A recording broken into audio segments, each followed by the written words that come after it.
الحمدللہ الذی وکفا وسلام علی عبادہ الذین اصطفی اما بعد دع ما یریبک الی ما لا یریبک، چھوڑ دو اس چیز کو جو تم کو شک میں ڈالے، اور جو چیز تم کو شک میں نہ ڈالے اسے مت چھوڑو۔ دع ما یریبک، چھوڑ دو اس چیز کو جو شک میں ڈالے، الی ما لا یریبک، جو چیز تم کو شک میں نہ ڈالے اس کو کرو،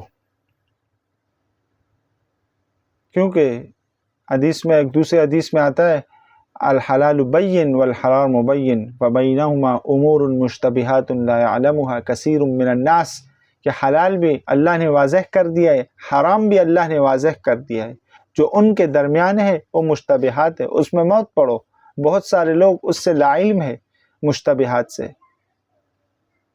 تو انسان، ایک دوسری حدیث میں آتا ہے قلب کا یفتی کا، کہ تیرا دل مفتی ہے، یعنی انسان کے دل میں اللہ کڑکڑا دیتا ہے تو کیا چیز اس کے لیے صحیح ہو، لہٰذا شریعت کے کسی حکم میں یا کسی بات میں یا کسی عمل میں شک ہو یا خلجان پیدا ہو جائے تو اسے نہیں کرنا چاہیے، اور اس کی واضح معلومات کرنی چاہیے، اس کا پوچھنا چاہیے مفتیان کرام سے، علماء سے، بڑے حضرات سے، جس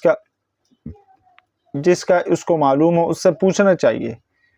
تو جو چیز شک میں ڈالے یا خلجان میں ڈالے یا خلل پیدا کرے یا اضطراب پیدا کرے تو اس عمل کو نہیں کرنا چاہیے۔ ہم کہتے ہیں کہ یار فضائل کے باب میں ضعیف احادیث بھی چل جاتی ہے، بے شک چل جاتی ہے، لیکن عمل میں اگر اضطراب پیدا ہو رہا ہو تو پھر سوال بنتا ہے وہاں۔ اللہ کے نبی نے فرمایا کہ عمل ایسا کرو کہ وہ آپ کو یقین کے ساتھ ہو، کامل یقین یہ انسان کے عمل کو بلند کر دیتا ہے، اور کامل یقین ہی انسان کو نجات کے اعلیٰ مدارج پر فائز کرتا ہے۔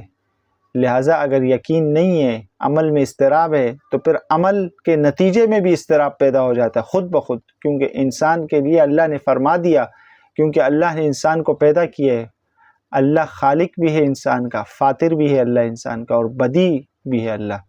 لہٰذا اللہ نے انسان کو پیدا کر کے کہا انا عند ظنی عبدی بھی، یہ حدیث قدسی ہے کہ جس طرح بندہ مجھ سے گمان کرتا ہے میں اس سے اس طرح کا معاملہ کرتا ہوں۔ اور اگر آپ نے عمل کرتے ہوئے یا کوئی بات کرتے ہوئے اضطراب میں مبتلا ہوئے یا شک میں مبتلا ہوئے تو اس کا نتیجہ آٹومیٹک آپ کو وہی ملے گا، اس لیے کہ جب ابتدا ایسی ہے تو انتہا بھی ایسی ہوگی۔ لہٰذا ہمیں چاہیے کہ ہر عمل کو، ہر بات کو کامل یقین کے ساتھ اور پختگی کے ساتھ بولے۔ سنی سنائی بات کو آگے کہنا یہ بھی بے یقینی کی کیفیت ہوتی ہے انسان کی، کہ بے یقینی کی کیفیت میں انسان ایک سنی سنائی بات کو آگے فارورڈ کر لیتا ہے، آگے بول دیتا ہے، تو اس میں دوسرے، ایک تو یہ خود سننے والے، دوسرا جس کو یہ خبر دے رہا ہے اس کے دل میں بھی اس نے اضطراب پیدا کر دیا ہے، اس کے دل میں بھی شک پیدا کر دیا ہے۔ تو لہٰذا یہ دو، ایک تو صحیح تھا صحیح، لیکن اس نے اپنے ساتھ دوسرے کو بھی شک میں مبتلا کر دیا، تو لہٰذا یہ اس نے غلط کام کیا، اور شریعت اس کو ممنوع کرتی ہے۔ حدیث میں آتا ہے کہ سنی سنائی بات کو آگے کہنے والا جھوٹا شخص ہے۔ لہٰذا ہر بات کو کنفرم کر کے پختہ یقین کے ساتھ، کامل خبر کے ساتھ، کہ جب کوئی خبر آپ تک آ جائے اس کی پختگی کرو، اس کا یقین حاصل کر لو، پھر عین الیقین، حق الیقین اور علم الیقین۔ اگر علم الیقین بھی ہو جائے تو یہ آپ کے لیے بہت ہے۔ علم الیقین کا ہونا، کامل یقین کا ہونا، اور علم ہو جائے، اس کا پختگی ہو جائے، پھر اس کو شک نہ رہے اس عمل میں، اگر وہ عمل ہے تو اس میں شک نہ رہے، اس کا ثبوت میں، اس پورے آگے پیچھے سے اس کو دیکھ لیں، عمل کے اضطراب میں شک نہ رہے، اور اگر کوئی بات ہے تو اس کی پختگی رہے، اس کو پھر آپ بیان کر سکتے ہیں۔ فرامین نبوی میں سے ہے کیا جھوٹا ہونے کے لیے کافی ہے کہ سنی سنائی بات کو آگے پہنچا دے۔ تو اس فرمان سے کیا نکلتا ہے؟ اس فرمان سے نکلتا ہے کہ کامل یقین کے ساتھ، پختہ علم کے ساتھ آگے بات کو کہنی چاہیے۔ اگر وہ کوئی بات ہے، کوئی خبر ہے تو وہ اس طرح، اور اگر کوئی عمل ہے تو اس کی تصدیق کر لینا، یہ بھی کامل مومن کے لیے صحیح ہے۔ اس لیے کہ رسول اللہ کے اصحاب اپنے عمل کے بارے میں شک میں رہتے تھے، باوجود اس کے کہ وہ مومن تھے، ان کو خوف ہوتا تھا، شک تو نہیں کہیں گے، خوف ہوتا تھا ان کو، عمل میں تو پختہ یقینی تھی لیکن نتیجے کا خوف تھا۔